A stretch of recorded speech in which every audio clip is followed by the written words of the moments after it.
In this video, I'm going to teach you how to connect Shure SM7B to Go XLR.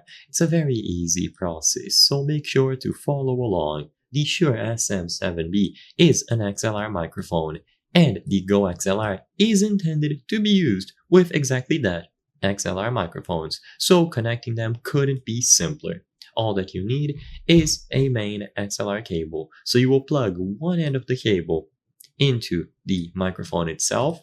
So locate the XLR port here, connect the cable, and then the other end of the cable goes into the XLR in port on the back of the Go XLR unit itself. This will work for the standard Go XLR or Go XLR Mini. It is super simple to do, extremely straightforward, and as soon as you establish a connection between the 7B and the Go XLR, you are good to go. Make sure that it is receiving power, properly set up, and once you download their application, you will be able to control all of the levels on the microphone.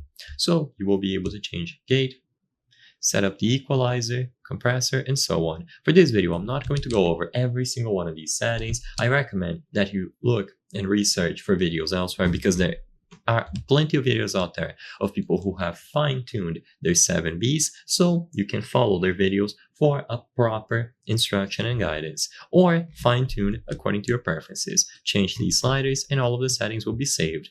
If it doesn't work, double check the connection, make sure that the cables have been thoroughly inserted, and as long as you have a genuine 7B and you set them up this way, it is going to appear directly on the Go XLR app interface. Simple to do, no fuss.